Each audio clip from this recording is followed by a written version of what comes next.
Well, we can call this an impromptu show. I was not planning on jumping on here late, um, but I know I mentioned it earlier during our live post-game show. So this is just a shot in the dark, folks. Going to see what we can do here. Talking about Iowa, talking about the Big Ten tournament, the semifinals, and what a surprise the draw has given us with Indiana, Iowa, and of course Michigan State and Purdue, following really three tight games. Illinois falling to the Hoosiers in a tight one. We saw Penn State and Wisconsin, or excuse me, not Penn. Man, that's getting late. Wisconsin and Michigan State come down to the wire, and of course Penn State, Purdue. People kind of discounting Penn State before this tournament even got going, and probably was a bad idea because the Nittany Lions are playing well. Ohio State fell victim to Penn State, and of course, Ohio State's not been playing well. So it's a factor. It's a factor. I mean, when you want to be coming on in late February, early March, and we're seeing that from the Iowa Hawkeyes, and that is a positive thing. So we got a few people here just coming on. I know, again, I created this show like literally 10 minutes ago. I don't expect a huge crowd. I know I mentioned it earlier today during our post game with Gary Close that I wanted to jump on for a late night thing. I didn't tell everybody at the time that it was going to be a late night thing. I didn't know at the time that it was going to be a late night thing. So at around like 11:30, I was like, I probably should jump on. I haven't done one of these Hawkeye Hangout things for a while. Let's just open it up. I sometimes feel like I'm cutting people off, and I want to keep our post-game shows going. I know sometimes we get distracted and, certain callers, and no offense to them, we love all of our callers, but sometimes we get talking about subjects that people don't want to talk about. So this is the platform to call in, talk about whatever you want to talk about. All right. I am totally fine with that. I am stoked for this game tomorrow. All right. Completely stoked for this game tomorrow. It's an opportunity for Iowa to further solidify its spot as a 6 seed in the NCAA tournament. I don't think they're a 5 seed yet. I think they'll be a 6 seed if the tournament were to be tomorrow. If the selection show were today or tomorrow morning, I think Iowa would be a 5 seed, or excuse me, a 6 seed. I don't think they'd be on the 5 line. I do believe that a win tomorrow and a win Sunday would get them to the 5 line. I don't know if a win tomorrow would get them there. I just, I think it was clear they were a 6 by most pundits heading into this tournament. Okay, you win on Thursday, blowing out a Northwestern team, whether you want to call them good or not. They really aren't, especially from the tournament committee's perspective. That's not a good win. It's a survive and advance win. And then you beat a good Rutgers team, but not a team. I don't think that's a quad 1 win. I haven't looked at the net rankings, but I don't believe it's a quad 1 win. Tomorrow, I don't believe is a quad 1 win. So my point is, not downplaying anything Iowa's doing, but I don't think Iowa gets to that 5 line unless they win this tournament. Okay? And that's okay, because that provides further motivation. I do believe if they win this tournament, I do believe they get to the 5 line. I believe they'll be a 5 seed. I am no bracketologist, but from my conversations with Tim Kruger, who everybody on here knows, I've lately really paid attention to his brackets. He's got some great insight on how the committee goes about their work. It was an enjoyable conversation we had with him on Monday. So I do believe they'll be a 5 seed if they win out, 6 seed if they don't. But here's the deal. You can ride this momentum regardless if they win tomorrow or Sunday. This is positive. Be able to win 2 games in the Big Ten tournament for the first time since 2006. That is positive momentum regardless of what happens tomorrow. So they lose tomorrow in a de facto road game, because that's what it is in Indianapolis. That is okay, because we're looking at a Hoosiers team that is riding high. It's desperate, although I think Indiana is safely in now. Boy, a win tomorrow would absolutely solidify their spot in the tournament. So I would not be surprised if Trace Jackson Davis, Rob Finney, Race Thompson, and Mike Woodson are telling the rest of the guys, look, we win this game, we are absolutely in. You can go grab a beer on Selection Sunday, because we don't got to be sitting around a television screen, sweating it out. I think if they lose tomorrow, they could be shedding a few drops of sweat, because I think there is going to be a chance that they get left out. I don't think it's a great chance. I think they're pretty much in right now. My point, though, being they have reason to play tomorrow. They have good reason to play tomorrow, and they want to win this thing. I mean, they said that, I believe it was Race Thompson, or maybe it was the other kid. Is it Isaiah? Trying to think of their really good guard who's come on late. They want to win this tournament, and they're doing it in front of a home crowd. Wouldn't it be something if it ended up being, I don't want this to happen, but wouldn't it be something if this ended up being an Indiana versus Purdue championship round? Wouldn't that be something? I predicted an Iowa-Purdue championship round. In fact, I'll go ahead and throw up my prediction from what I released this Wednesday before the first games. So this was my prediction. You see, my predictions kind of stand out here, right? So I did predict the Indiana over Michigan win.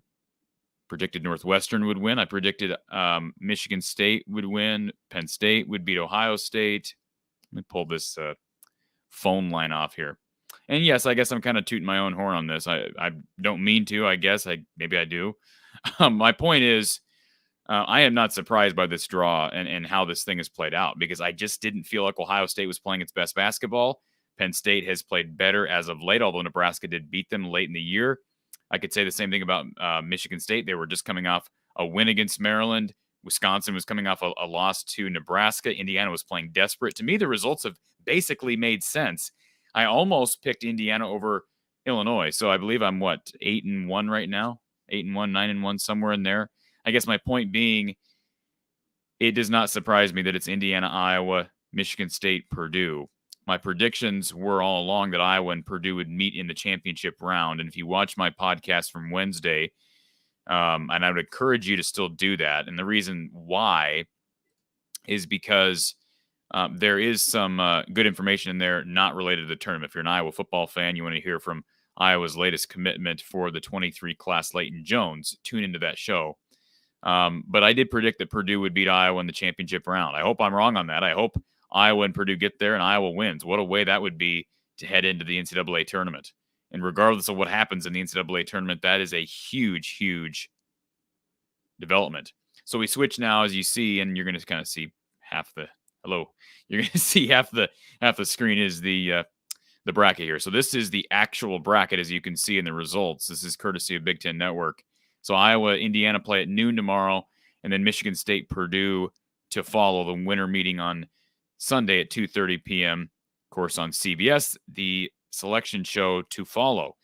So, boy, what a performance from Iowa today. I know they struggled for a while defensively early. We talked about that during the postgame with Coach Close.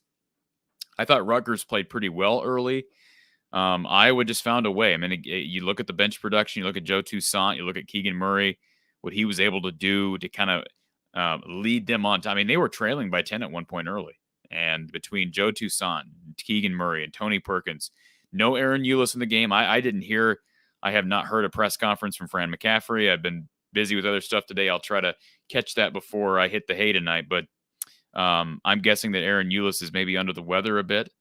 I'm surprised that he didn't play. If I recall, he played pretty well last time out against Rutgers. I could be wrong on that.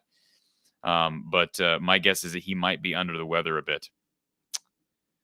Thank you for this. Xavier Johnson, the young man that spoke with Big Ten Network. And Mac says that Indiana would be a quad one win. Their net is up to 41 now. Interesting. I appreciate that, Mac. Great point. And that's going to stay there. These net rankings are pretty much locked in now, folks. They're not going to be moving. You may move up. You ain't going to move down even with a loss. I don't care who you're losing to. So that's a great point by Mac here. You win tomorrow. Indiana's not going to fall down below 50. I mean, I think that's almost impossible for them to fall below 50. So if that's the case, and let me just go ahead and grab these net rankings, because I am curious to look to see where Rutgers is in the current net rankings. Because again, they're not going to move around very much either, because their regular season and Big Ten tournament is complete. So Rutgers right now is considered to be in the net at 77. So even a road win against Rutgers is not a quad one win, like it or not. I don't think that's Again, these are metrics. I'm not saying I stand for that. I think beating Rutgers on a neutral court is just as impressive as beating Indiana on a neutral. But let's remember, tomorrow is a de facto road game, being that it's at Indiana. But Mac is absolutely correct. Indiana is 41 now, moving up from 43. So you're right. Appreciate you pointing that out. Quad 1 win opportunity for the Hawks tomorrow. Now, Purdue's obviously a much higher quad 1 win, and that will be a factor. I mean, the NCAA tournament committee is not black and white. They don't look at things from a black and white standpoint. They will look at what quad 1 wins you have, what quad 2 losses you have, so and so forth. In other words, a win against Illinois, a quad 1 win against Illinois is going to be more valuable to the committee than a quad 1 win against Indiana. I think that's pretty clear, right? Because, Illinois in the net, of course, Indiana beat them, but Illinois in the net's 14 right now. And let's be honest, Indiana could move a lot higher if they beat Iowa tomorrow. Iowa right now 15 in the net rankings. Think about that. Let that sink in for a second. Iowa in front of the likes of Texas, Arkansas, Wisconsin, Ohio State, which is not a surprise because they've really fallen off. I'll tell you, this is This is a very interesting development. I think this tournament is going to be wide open, guys. I really do. I think the tournament is going to be wide open. I think Iowa's got a great chance at the Sweet 16. I just do. And I've been accused of being Mr. Negative on my broadcast. So I think Iowa's got a great chance at a Sweet 16. I might soil myself if it actually happens. With joy. Soil myself with joy. But I think they've got an opportunity, and especially with getting a 5 or a 6. I don't really know. Is there that big of a difference? I just don't think there is. If I recall, the 12 is the 12-5 upset is the most prevalent one. Am I correct in saying that, guys? Maybe you can tell me, because I believe that is. I believe the 12 seed you typically get a 12-5 upset in the NCAA tournament. Circle Herc says, did you happen to catch the video of the Mulcahy kid trying to trip Keegan? Connor brought it up post-game. I did not. When was this in the game? Circle Herc, again, I have not listened to any post-game stuff. I plan on doing that. Not listening to anything post-game. So please let me know when that was, if it was on the drive. Obviously, Connor was had a certain feeling about Mulcahy. If you listen to my thoughts after the game, I had the same feelings without even seeing what Connor is apparently alluding to, because we've seen Mulcahy pull some dirty stuff in this league. And I think his stuff is sort of overshadowed by the likes of Brad Davison, who shouldn't even be allowed to play in the league, shouldn't even be allowed to be on scholarship, because he's literally a virus to this conference. Okay. And if you're a Wisconsin fan, that offends you. I'm sorry, but some of the crap he's done in this conference is a disgrace to the league. Okay. And that's all I'll say. Now, answer to your question here. Looks like a Chiefs fan with us. Is it a 1-50 on a neutral for quad 1 win? Yes. So 1-30 at home is a quad 1 win. You beat a team in the net that's 1-50 on a neutral court. That is a quad 1 win. And anybody up to 75 on the at home. I think, did I have that right? 1-30. No, on the road, right? Yeah, 1-75 on the road. It's getting late. It's midnight here. 1-75 on the road is a quad 1 win. So tomorrow is clearly a quad 1 game, because Indiana is top 50 and it's a neutral court game. Thank you, Circle Herc. Absolutely. Tag me on Twitter, and I will be sure to check that out. Steve Cashman. 12-5 used to be the trap matchup, but it's shifted back to the 5s recently. Yeah, I wonder, we hear that narrative, and I'm sure some of the statistics bear that out, but ultimately, eventually, the numbers are going to even themselves out, right? I mean, there's a reason why the 5s are rated so much higher than the 12s. So, yeah, I don't really think it's like, oh, you don't want to be a 5 seed because that's the vaunted 12-5, upset. Does it really matter? I mean, if Iowa was, for instance, if Chattanooga somehow, I don't think Chattanooga, maybe they would be a 12. If Chattanooga's a 12, right now, and Iowa's a 5, that's great. I mean, I'm not saying Chattanooga can't upset Iowa in the first round, But like, okay, Iowa slips on something happens and some team moves in front of them and some team moves in front of Chattanooga, and Iowa and Chattanooga both fall. That would put Iowa, what is a 6? No, they'd play an 11. I guess you have to go the opposite way around, right? So Iowa ends up getting up to a 4. Chattanooga slips to a 13. They're still playing the same opponent. So, that's probably a bit overhyped. That's one thing I did not ask Tim Kruger about during our bracketology special on Monday. Doesn't one of the play-in winners come in as a 12? So let me show you let's just do this while we're on here. This is going to, like I said, I'm going to take this half hour or so that we're going to jump on and just talk about whatever. So we might as well show you the actual bracket. And we can do, let me find one that kind of puts this into perspective. And I guess, what we'll do? Let's just grab. I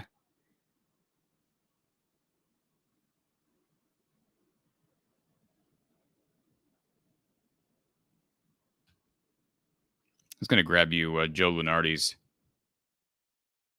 bracket, maybe. Or maybe not. Why don't we go back to Tim Kruger? Let's go to Tim's bracket, because I really respect how Tim goes about his bracketology, and of course he's got some tremendous knowledge to boot. So this is Tim released a bracket earlier today, and this would have been before the Iowa game. All right, this would have been before the Iowa game. So let me throw this up on the screen so everybody can see it.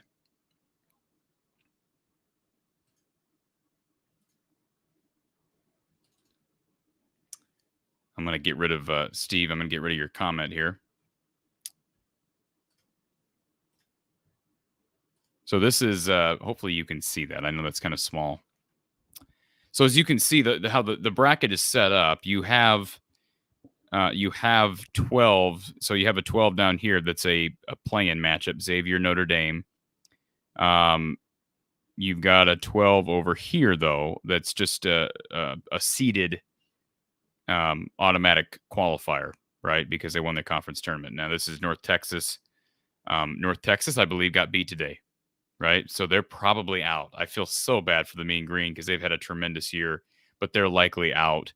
You go up here, though, there's another play-in between Indiana and SMU that Tim's got the Hoosiers in right now.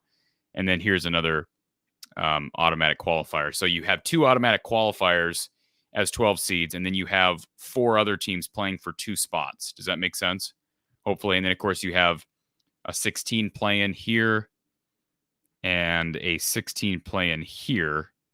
And that's how you get to the field of 68. So it's actually pretty simple, but that's how it works. Half of the 12 seed are play-in games. So there's actually, in total, you've got 6. No, you've got, I got to think about that again. Yeah, you got 6 12 seeds competing for 4 spots, 2 of which get in automatically. The others have to play the so-called play-in game. It's part of the field, but it's the first 4. So that is how that works. Harpo says, I think your prediction will be correct. Iowa versus Purdue and a Purdue victory. And I hope I'm wrong, Harpo. I hope I'm wrong. I didn't think Purdue looked that great. I watched part of the game. I had that on in the background tonight. Didn't think that Purdue looked all that great, but a pretty frantic comeback by Penn State. I was impressed by Penn State's comeback in there. I feel bad for John Hara. He's a really good big man. I mean, he is physical. He's strong. He has been loyal to that program. A lot of players from Penn State left after Chambers left, and certainly Shrewsbury taking over. You had Jamari Wheeler who leaves and goes to Ohio State. They just lost some pieces, and I give credit to guys like Miles Dredd and John Hara because they stuck with the program. It's just sad to see them because they're not going to the NIT. I don't think it are any Big Ten teams going to the NIT. I think there probably will be one. That's going to be an interesting decision on the part of the NIT committee. Is that a committee that decides that? because I don't know who are you going to put in the NIT from the Big Ten right now? Assuming Indiana, Rutgers, and Michigan all get in, and I think they will. Maybe Penn State gets a bid. I mean, at 14 and 16, are you going to send a team with a losing record? I mean, and if it's not them, you're going to is it going to be a Northwestern team that's 14 and 16? Is it going to be a Maryland team that's 15 and 17? Minnesota's 13 and 17. And what's Nebraska? Where's even Nebraska at? Yeah, I mean they've got a worse record and they're playing better ball than a lot of teams are right now. But I don't think you're going to see a Big Ten team in the NIT. And I wonder, has that ever happened? Has there ever been a year where no Big Ten teams made the NIT? Not that we care, not that people care, but I think certainly intriguing storyline. And this is talk about a sad storyline. If Jack Nunge and Xavier miss the tournament, I mean, my gosh, Jack Nunge has been their best player. You want nothing but good for Jack Nunge. By the way, if anybody missed the Fox special broadcast, the 4 to 5 minute special they did on Jack Nunge, please watch that. Okay, if it doesn't bring a tear to your eyes, then you probably are having I don't know, maybe you've just had a rough life, because that 4 to 5 minutes was just a great. I think as an Iowa fan, it makes you feel a lot more at ease or at peace with Jack leaving. Not that I think everybody understood that Jack left because he wanted to be closer to his family, but when you watch it on video and you see how Xavier really embraced him and treated him like family and made him feel comfortable. And of course they rehash what happened with his father and what happened with his knee and whatnot. Tremendous special.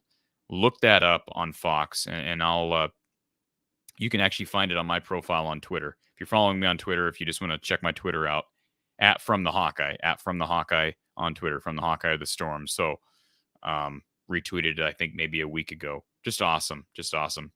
Jack says, I definitely would not want to play South Dakota State as a 5-12 matchup.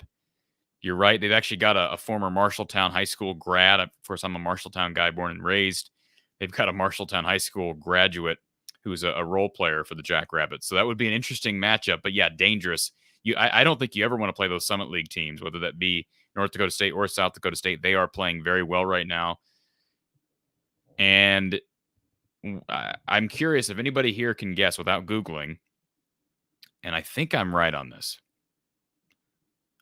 who was the first loss, or I shouldn't even say loss, who was the first actual game? What was the team that Iowa played for its first actual game under Fran McCaffrey?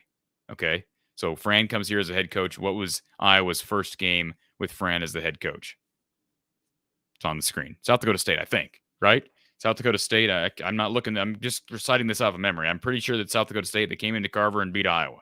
So, that may not be a real favorable memory for Fran, but it was early. But that's a good program. They've been good for years. That's been a good program for years.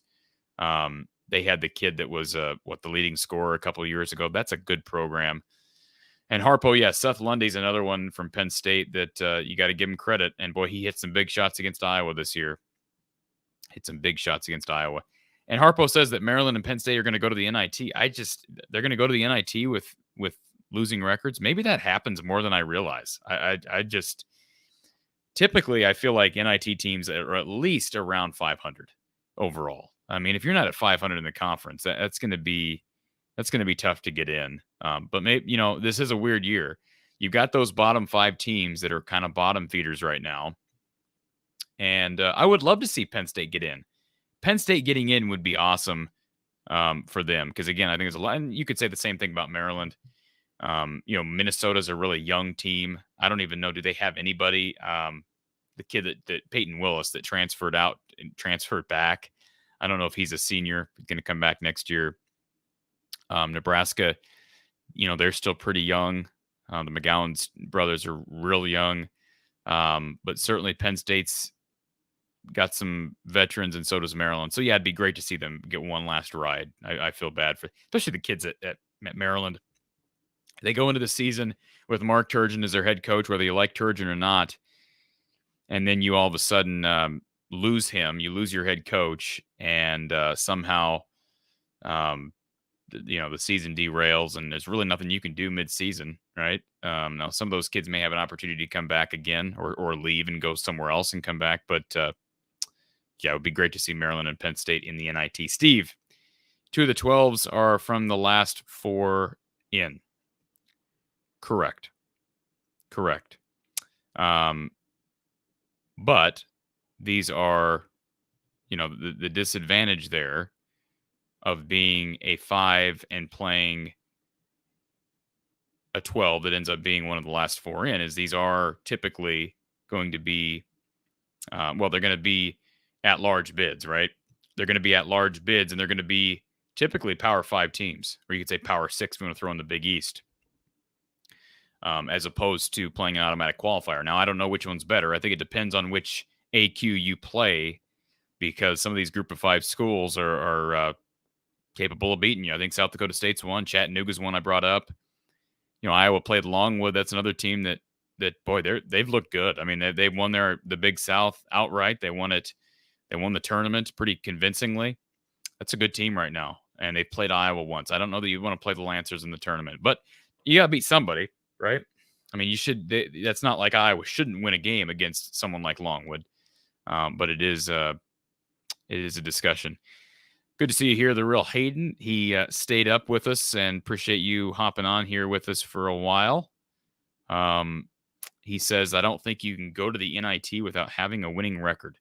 This might be the exception. Are you saying maybe it's a rule? I don't know. I guess I don't pay too much attention. Is it like the bowl game thing where you can't get in unless you're 6-6? Because remember that changed for a year when they needed more teams and they ended up taking 5 and 7 teams. Maybe that'll happen with the NIT. Remember, there's a lot of bad ACC teams this year.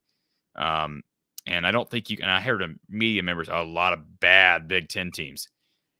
There's a lot of good Big Ten teams, right? There's 9, you could say 9 pretty good Big Ten teams because they're all going to go to the tournament. The bottom 5 got beat up on by the top 9. I think that's pretty clear, right? And again, there were teams. You look at those bottom 5, not to just harp on this subject, but you look at Penn State, they have Micah Shrewsbury as a new head coach. You look at Maryland, they have a coaching change midseason. You look at Minnesota, they got a coaching change with Ben Johnson. Fred Hoiberg is struggling. He's going to be on the hot seat next year if he can't get things done. And then who am I missing in there? I'm missing somebody, aren't I? Who else is in the bottom 5? Nebraska, Maryland, Penn State, Minnesota, Northwestern. Yeah, Chris Collins could be in trouble too. And yeah, I hope he's not, because I like Chris Collins and I like Fred Hoiberg. I'm an Ames guy. I feel bad for Fred, but I hope he gets things done. Thank you, Thomas. Yes, Northwestern's the one I couldn't think of. Jack says Michigan might be out. I don't think they are, Jack. I don't think they are.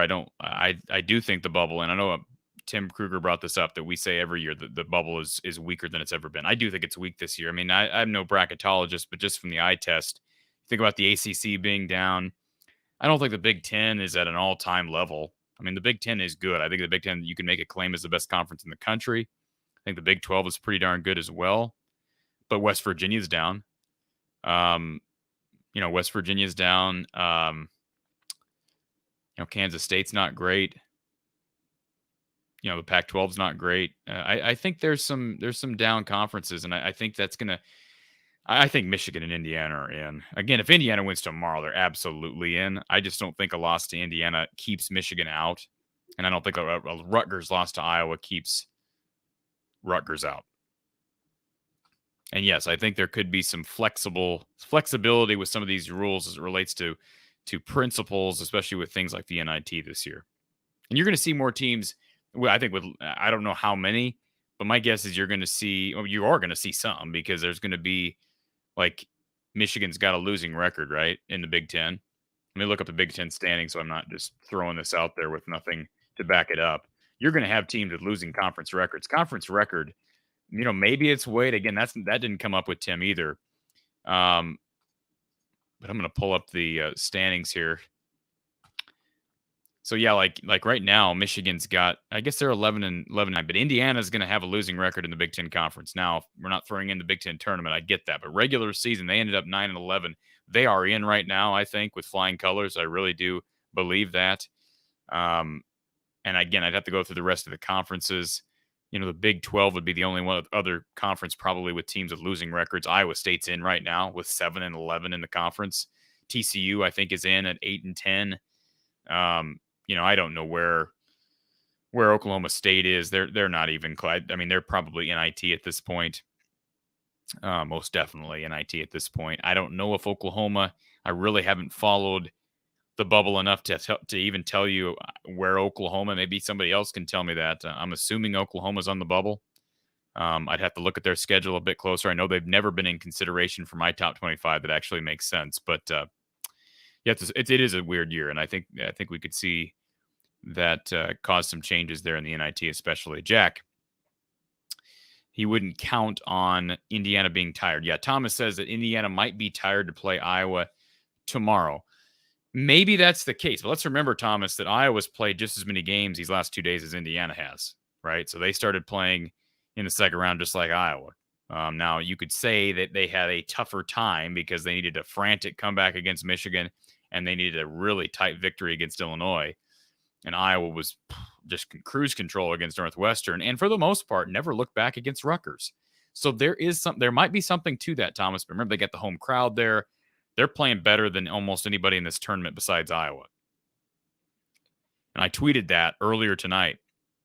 The two teams that are playing the best right now in this conference, shockingly enough, are Iowa and Indiana. It ain't Purdue. It ain't Michigan State, although Michigan State's had a couple good wins. It is Indiana and Iowa, and they're playing tomorrow for a spot in the finals.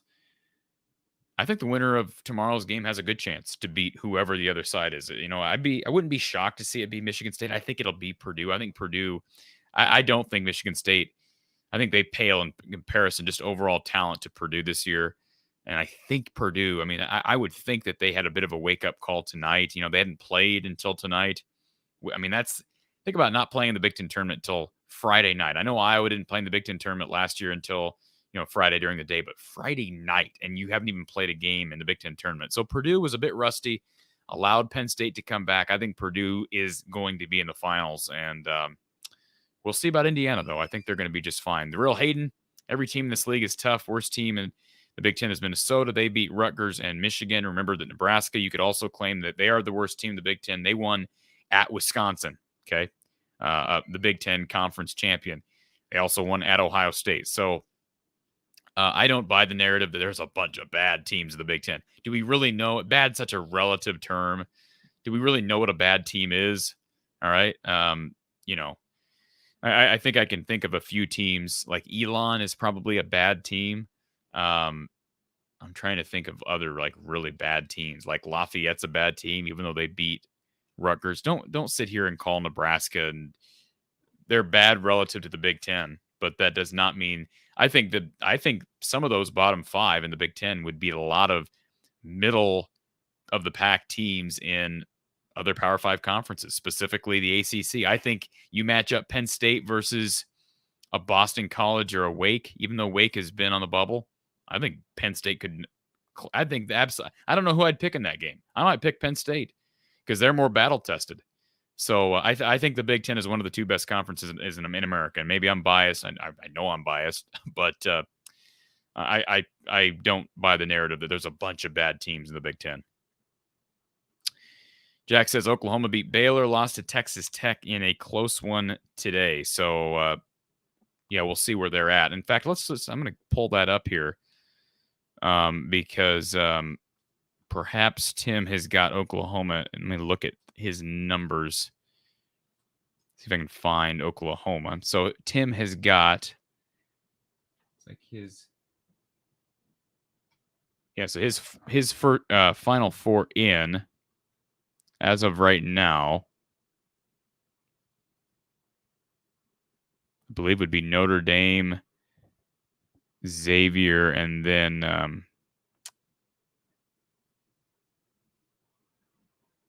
Indiana, SMU. So I don't think Oklahoma's on this list, folks, unless I'm missing them. Are they 11 somewhere? If I'm missing them, please somebody shout it out here. Figuratively speaking, of course. Yeah, I don't see Oklahoma. So Oklahoma with a winning or losing record in the Big 12 does not look like they're going to get in, according to Tim Kruger, who again I think is one of the best in the business. And but again, the Big 12 is right there with the the Big 12 is right there with the Big 10. Those two conferences, I think, clearly lead the pack with the ACC down. The SEC is a lot better than I respect the SEC a lot more than I have. I have not always been a believer in SEC basketball, but I think Kentucky's really good right now. I know Auburn lost. They're going to be just fine in the tournament. I'm big. I've been high on Arkansas. Alabama's such a bipolar team. I think they can beat anybody but lose to anybody. I really believe that. It's going to be an interesting race this weekend as far as the SEC championship. And I'm just going to go ahead and look up that tournament because I know they're heading into their semifinal round tomorrow as well. So it will be the final 4 teams in. Go ahead and pull up the bracket here. So yeah, the semifinals tomorrow in the SEC is A&M versus Arkansas and Tennessee versus Kentucky. Tennessee's another team. That's a good conference right now, folks. And I'd say they're right there with the Big 10 and the Big 12. And we could see a rematch. I've seen that predicted, and we could easily see a rematch if Iowa ends up being a 6. They could end up playing a 3 seed in Tennessee in the second round, which is a rematch from 2 years ago or 3 years ago. That unbelievable 25-point comeback or whatever it was, Iowa sending it to overtime and then falling short in OT, heartbreaking defeat, which would have sent Iowa to the Sweet 16. The Real Hayden says, anyone else think Davison got what was coming to him by fouling out tonight? I thought it was righteous. I thought it was beautiful. Now they're going to be in the tournament. This is not his last laugh. And I don't have anything against Wisconsin as a program or, I thought Greg Gard was underpunished for his role in the Juwan Howard incident. That's my opinion. But Brad Davison is, again, I just have nothing good to say about his character. I know he may very well be very much involved in the community, but actions speak louder than words, and his actions on the court, I think, are despicable. I really think, and I don't think that's hyperbolic language. I think it's when you are actively trying to trip people, hook and hold, which can be a dangerous thing. That's why the rule has been implemented. You're trying to hit somebody in the crotch. I just think there's no place for that in basketball, especially college basketball. But the Big Ten has repeatedly, and Wisconsin has been at the forefront of this. The Wisconsin and the Big Ten have repeatedly refused to do really anything about it. All right. He wouldn't be on scholarship if I was a head coach at Wisconsin. And they allow it to continue. Steve says Izzo is a tournament master. Boy, he knows how to win in March, doesn't he? And I would not be shocked to see him beat Purdue tomorrow. Don't expect it, but would not be shocked. And Thomas, thank you for reminding me about the postseason ban for Okie State. They wouldn't be in anyways, but yeah, NIT would be ineligible as well because of that ban. All right. Harpo says, I think Indiana's bigs will give Iowa some trouble. Geronimo is super athletic. Trace Jackson Davis and Race are also superb. I hope Iowa can continue to rebound well and stay out of foul trouble. Trace Jackson Davis is playing great. Again, he had a tough matchup today against Kofi Coburn. He is a tough guard. The good news is Iowa, I think, matches up with Indiana fairly well. I thought Iowa played really well against Indiana last time out. Chris Murray had a huge game. They have the bodies to defend Trace Jackson Davis as good as he is. He's not going to kill you with size like Purdue or Michigan or Illinois. Honestly, of the 3 teams Iowa potentially could have faced in the semis, this is the team I would have wanted. Even though it's a home game for Indiana tomorrow, I would have rather played them than Michigan or Illinois. Yes, I know Iowa beat Michigan on the road, but the Hunter Dickinson, Kofi Coburn factor does make me nervous, especially in a tournament setting. We saw last year Iowa got the double bye, beat Wisconsin, lost in the semis. to Illinois, and despite Iowa having Luka Garza, the best center in the country last year, he could not guard Kofi Cockburn. Kofi Cockburn is a load, and there's just only so much you can do, even with size, and Iowa didn't even have the size. So I give Iowa credit. They played him tough last Sunday in Champaign, played Hunter Dickinson tough when they faced him, but I do believe the Indiana matchup is the best case scenario. All right, kind of last call on the phones, guys, because I'm not going to be up much longer. Need to get some shut-eye and get ready for another big day tomorrow. Have some volunteer work in the morning and then basketball in the afternoon. So 515-635-1601. Got 40 people on here at about 12:30. So appreciate all the support. And I will mention this. If you have not had an opportunity, please follow me on Twitter from the Hawkeye of the Storm. Twitter, Facebook. You're here on YouTube. Please subscribe if you have not already done so. Subscribe to our channel and you'll get free Iowa basketball, Iowa football content. Also plan on lots of postseason coverage for Iowa women's basketball. If you or a friend have a business or a project that you want to promote, consider sponsoring my coverage, our coverage here from the Hawkeye of the Storm through March. All right. Reach out to me and consider sponsorship. You can either text or call 515-635-1601 when we're not on the air. You're welcome to leave a voicemail, and I will return your call as soon as possible. You can also email from the Eye of the Storm at outlook.com if you're interested in sponsorship. But a great opportunity to reach thousands of listeners and grow your business with us. Appreciate any sponsorship or partnership you would be interested in inquiring about. Also, I'll let everybody know that the post-game show with Coach Close is online from the Hawkeye of the Storm on Spotify, Apple, Google, Anchor, wherever you listen to podcasts. So I just threw that up on the bottom line as well. Feel free to subscribe to that as well and follow our podcast through your favorite podcast platforms. Final thing I'll mention, trying to find my banner here. Maybe I don't have my banner anymore. Throw this up on the bottom. So let me change this.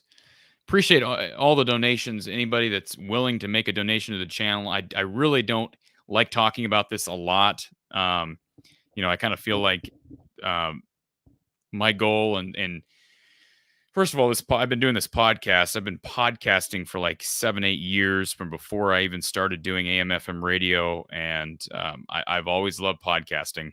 Started this YouTube channel like a year ago, and I really kind of figured that good content would sell itself, especially with Iowa fans, because Iowa fans are great people and they're passionate fans and they respect people who are passionate about it and are in the business. And so I really went with that motto that my content and the content we do here with great personalities and great insight, not necessarily from me all the time, but from the likes of Don Patterson, Gary Close, and former players, coaches, would sell itself. And I think it has. I appreciate some of the donations that have come in.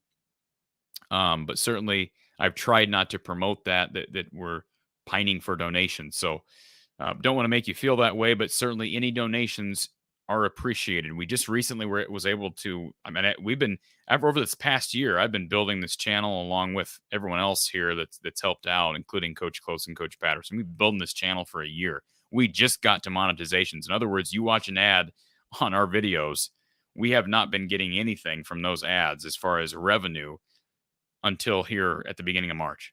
So that if you really want to think about that for a second, and this is not my 9 to 5, this is not my full-time job, but what I'm saying is just put yourself in their side of things, and hopefully you enjoy the content. Hopefully that's why you're here. I hope you do. I hope you're here for that reason. Maybe you're just here to take shots at me, whatever. But my point is, it should maybe help you to understand it does take a lot of time, and I've certainly have enjoyed every minute of it. But any donations to support this channel are very much appreciated. And you can, of course, super chat during our live stream, super thanks, super stickers if you're on the YouTube app or if you're on the YouTube browser. But you can also donate if you click on the description below and find a link to PayPal. I'll try to get more opportunities. Again, I've been so content driven over the past year. I know I don't have a Venmo and a Cash App link. I don't have a Patreon page. If people want that, I'd be happy to get that stuff set up. I am so focused on March Madness and getting everybody hyped for spring football, and I'm hoping that kind of sells itself. But again, any donations are appreciated. Please and thank you in advance. And again, appreciate all who have donated already. All right, getting back to the chats to finish things off here. Cooper, good to see you here, buddy. He says, I think we match up well with athletic bigs rather than physically purely dominant bigs. Absolutely agree. Absolutely agree with that statement. I think that's right on. The real Hayden says that Oklahoma was next 4 out coming into today, according to Lenardi. Jack says, did you see Davison screaming at one of the Wisconsin coaches after he fouled out? He's screaming in this guy's ear like he was trying to fight him. Definitely not a good look. Is Brad Davison ever permeating a good look? Is he ever permeating a good look? The guy is one of the dirtiest college players. I think he's dirtier than Grayson Allen. That's my opinion. Harpo, thank you for subscribing. Very much so. Thank you for subscribing. And again, not trying to pressure anybody, but just wanting to make sure everybody's aware you can help the cause. If you're interested in helping by donating, you can do that. And to everybody who's donated, thank you. But thank you for your generosity and for your subscription. Seth, the Rock Valley team beat the number 1 ranked team in the first round, and they were in the same conference as well. What are we talking about? We're talking about high school basketball. Man, I have not fought. I know that Ames was playing tonight. I'm not keeping up with high school hoops this year in the state of Iowa as well as I should. I'd love to. I had people giving me a hard time because I wasn't following the big. I shouldn't say I wasn't following. I wasn't doing any content about Iowa Big Ten wrestling this past weekend at the Lincoln Park. I almost said Lincoln Park. What are we doing? Rock music. No, Pinnacle Bank Arena in Lincoln.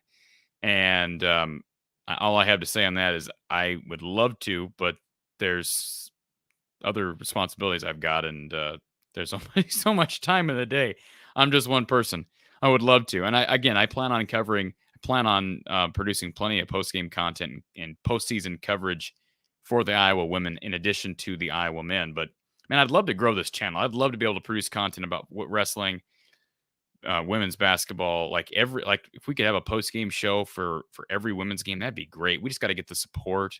And some of it comes down to financial support. You got to have some financial support because anybody who knows YouTube, you really just don't make a great deal off, just strictly monetization from ads. You really don't, especially when you're tailoring your stuff to a specific fan base. Like if I had a national show and I was able to grow it and you're able to get tens of thousands of views on a daily basis, that's different. I think you can do well depending on your forte, whether it's sports or something else. But it's hard when you're limiting your demographic to Iowa fans or whatever. It's a challenge, and I love the challenge. I love doing this. So, but I would love to be able to in the future. If this thing could grow, and I'm not saying it's going to be next year, but if this thing could grow, just continue to expand the coverage that I and others would offer to Iowa fans, because I think I enjoy it immensely, and hopefully all you do as well. Steve says you're doing a great job. Getting the former players is really cool. Thank you, Steve. And I give a lot of credit to Coach Gary Close. He's kind of been the catapult for that, and he has helped out a lot with some of those connections. It was great doing the show with Jess Settles in person. That was a pleasure, treat. Joe Welsh says, "Go Hawks." The real Hayden. I saw Landon Van Keekerix led his team to the title. Was that Rock Valley? I believe so, right? And he was one of Iowa's final signees, right, during signing day in December. So did not see that he led his team to a title. Good for him. Good for him. And another multi-sport athlete, talented multi-sport athlete, going to be at Iowa this fall. Jeff Ball says, "Do you think Patrick Mack's still getting his legs under him?" I do, and I wonder if he's. I know Gary mentioned this, and I didn't really press him on this, but you heard Gary bring up that Iowa's been dealing with some, I believe he used the term under the weather, that Iowa had been under the weather, some of the players. And I don't know that there's anything confidential there, but remember, Gary does have some pretty strong connections to the Iowa program. His son's a student manager. So that told me that there might be something that we don't know full details about, not just with Patty Mack, but certainly potentially with Aaron Eulis. He did not play at all, and that would lend itself to tell you that maybe there's some illnesses besides just injuries going around. You hope that can resolve itself. I would think that it would resolve itself by the time we get to the NCAA tournament. Yeah, he did score 10 today. He did score 10 and made some free throws, but again, looked out of control at times. I thought he looked tired, and he really didn't play that much. I mean, how many minutes did he have? Let me pull up his minutes before we end the show. Yeah, because he was not did not look like himself in my opinion. Patrick had 16 minutes on the day, and so that's not very. Again, 16 minutes. Peyton Sandford had 9. Peyton's playing great. Peyton's a guy who can come in and spell some minutes for Patrick McCaffrey, and that's great. And he shoots the ball. He shoots the 3 ball, I think, better than Patrick. And Patrick's shooting the 3 ball decently well. They got to get Patrick back for NCAA tournament. They need to be fully healthy to have a real good chance of making a run, because it's a deep team, but you can't afford to lose one of your best scorers in McCaffrey, because this is not a team with. Granted, Tony Perkins is scoring the ball a lot better than he ever has. Peyton Sandford shooting the ball a lot better than he ever has. But there have been games, I think back to the Rutgers game back in January, and I know it seems like a different team. You can bring up the Penn State game on the road. There have been days where nobody can hit anything. And the good news is this team is playing better defense than we've seen out of really any Iowa team in the last 5-6 years. But they need their best scorers, and those are Keegan Murray, Chris Murray, Patrick McCaffrey, and perhaps now you could argue that Tony Perkins is filling that 3rd or 4th role, and that would be huge if he can continue to do that, because what he offers on the defensive end is invaluable. So, yeah, I think tomorrow, look, it's an opportunity for Iowa not only to make history, but to change the narrative around the Big Ten tournament in Hawkeye Nation, because I've mentioned it many a time that there is going to be a time where Fran just has to win. He has to get to the finals of the Big Ten tournament. And really, I've said for how many years now, they got to win 2 games. They've done that now. They have done that now. And now the next step is to get to the finals. They haven't done that yet. They'd been to the semis before. They went to the semis last year despite just winning 1 game. They had the double bye. They have a chance to get to the finals by winning tomorrow. And they have no excuse to lose. I mean, I don't care if it's a road game or not. This is a very beatable Indiana team. Iowa beat them already back in January. Iowa needs to win tomorrow. But you win tomorrow, and boy, whatever happens Sunday is just icing on the cake, in my humble opinion. Steve says, not an expert. I'm a cancer survivor, but Pat's health and immune system worries me after chemo. I hope not. I hope not, too, Steve. Appreciate that perspective, and hope you're doing well. But yeah, absolutely. He deals. I know he's on medication, sort of as a result of his thyroid cancer, and he's gonna always. I'm guessing he's gonna always struggle with it. But he's young. He's young, Steve. And I'm not saying you're old, but hopefully he's a little bit more resilient. And again, he had the hip injury as well. Kind of came at a bad time. You have whatever illness he was dealing with, plus the hip injury. He's had those issues. I think even last year, maybe he had some issues for a while. I know his freshman year, he had some problems really being ready, and that's why he redshirted. So you hope that he's okay. They need him. They could use a good game from him tomorrow. No question about it. Don't be surprised, says Real Hayden, if Chris leaves early, stays in the draft this year. Everyone, Tom Kakert said if a team says they will take him in the 2nd round, he would probably go. I love Tom Kakert, but I don't know where Tom's getting that information. Is this an inside conversation that he's having with Kenyon? I seriously doubt it. Again, I respect Tom. I respect the heck out of Tom Kakert, but I don't know why would Chris go, and if he's going to be selected. I don't understand that. Why would he leave to be a 2nd round draft pick when he's? Yeah, I know he's a year older than most sophomores, but boy, he's got an opportunity next year with his athletic skill set and what his brother has potential of doing. I think Chris stays 1 more year. He's got an opportunity to be a lottery pick next year. Conceivably so, right? So maybe you're right. Maybe Tom's right. Again, I haven't heard Tom Kakert say that, but if I would believe you, Hayden, if he did. I I would have to think that there's a good chance that he stays. And yes, you are just the messenger. I won't shoot the messenger. Cooper says I will win 100% win tomorrow because I will be on a plane during the championship game Sunday without the ability to watch. Boy, there's always a good time for a thunderstorm, right, Cooper? If there's somehow a chance that a thunderstorm can happen, I hope for your sake that there is one and it delays the flight and you can watch it there in the airport. Wouldn't that be great? Get a delayed. I don't know where you're going. Hopefully, somewhere safe. It's good to hear that, Steve. That you're doing. You say you're old, but you're doing great. That's okay. That's all right. Age is just a number. Age is just a number. All right, folks. Tomorrow, Iowa, Indiana. Well, it's actually today. About 9 hours from today. Iowa and Indiana in the semifinals. 12 p.m. Central Time, and they get a national audience on CBS. This is the big time, folks. This is the big deal. Iowa has not won 2 games in the Big Ten tournament since 2006. They've broken that this year. They've broken that streak. They have not been to the finals since 2006. They have not won a championship since 2006. It's time to change the narrative. 15 straight Big Ten tournaments. Well, actually 14 because they missed the one, right, in 2020. 14 straight Big Ten tournaments that Iowa failed to reach the championship round. They've got a chance to end that streak tomorrow. And I'll just throw my prediction in right now. I think they're going to win. I know everybody knows that already because I showed my bracket earlier, but I think they're going to win. And I do think that I think they're going to figure out a way to contain Trace Jackson Davis. I don't think you're going to shut him down. But I have not seen Trace Jackson. He had a big game, as I recall. Was it an early?